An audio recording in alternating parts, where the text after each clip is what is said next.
জম্মু কাশ্মীরের পেহেলগাঁওয়ে আতঙ্কবাদীদের গুলিতে নিহত পর্যটকদের প্রতি শ্রদ্ধাঞ্জলি আগরতলা রাজবাড়ির সামনে। জম্মু কাশ্মীরের পেহেলগাঁওয়ে নিরীহ পর্যটকদের ওপর আতঙ্কবাদীদের গুলিতে নিহত ২৬ জন এবং আহত হয়েছেন অনেকে। বুধবার শ্রেষ্ঠ ভুবন নামে একটি সামাজিক সংস্থার উদ্যোগে আগরতলা রাজবাড়ির সামনে নিহত নিরীহ পর্যটকদের উদ্দেশ্যে ১ মিনিট নীরবতা পালন ও তাদের স্মৃতির উদ্দেশ্যে শ্রদ্ধাঞ্জলি প্রদান করা হয়।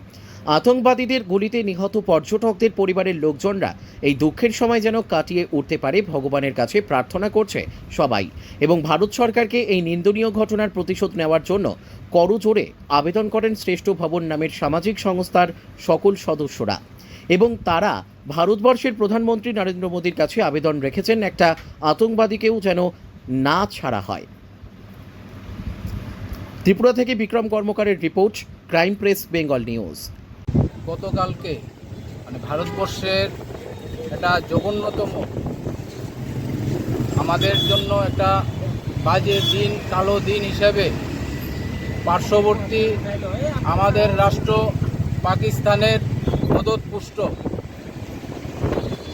উগ্রবাদীদের দ্বারা নিরীহ পর্যটক যারা কাশ্মীরের পেহেলগাঁওয়ে ঘুরতে গিয়েছিলেন সংসারের অন্যান্য সদস্যদের নিয়ে, ওইখানে অতর্কিতভাবে ২৬ জনকে নিহত করেছেন এবং অসংখ্য আহত হয়েছেন। আমরা পুরা ভারতবর্ষ আজ স্তব্ধ। আমাদের মাননীয় প্রধানমন্ত্রী 2 দিনের বিদেশ সফর ছিলেন, ওই সফরকে মাঝখানে ফেলে রেখে উনি তড়িৎ গতিতে চলে এসছেন এবং 1 ঘন্টার মধ্যে, ঘটনা যখনই হয়েছে সঙ্গে সঙ্গে আমাদের ভারতবর্ষের মাননীয় গৃহমন্ত্রী ওইখানে 1 ঘন্টার মধ্যে পৌঁছে তদারকি করছেন।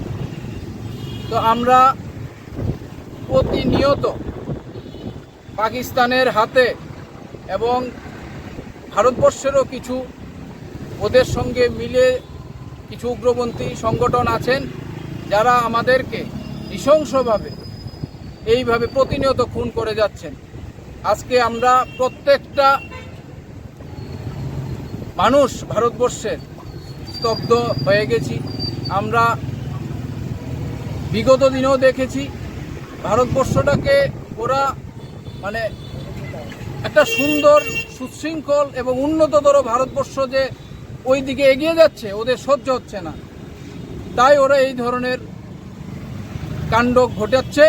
আমরা শ্রেষ্ঠ ভুবন সামাজিক সংস্থা আজকে ওই সমস্ত নিহত যারা পরিবার আছেন, পরিবার পরিজনদের পাশে শ্রেষ্ঠ ভুবন সামাজিক সংস্থা আছি এবং আজকে শহীদদের উদ্দেশ্যে আমরা ওনাদের পুষ্পার্ঘ্য অর্পণ করব এবং আমরা এই সভা থেকে ধিক্কার জানাই যে এই করে ভারতবর্ষকে রোখা যাবে না।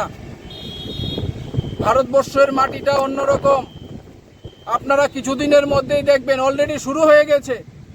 আপনারা আমাদের এখানে এইভাবে আরেকটা বিশেষ ব্যাপার হলো যে ধর্ম, জাতি এইগুলি নিয়ে ধর্ম জিজ্ঞেস করে নাকি এইগুলি করেছে। ওইখানের যারা চশমদিদ ছিলেন তারা বলেছে, আমরা শুনতে পেয়েছি, আমরা মিডিয়াতে দেখতে পেয়েছি।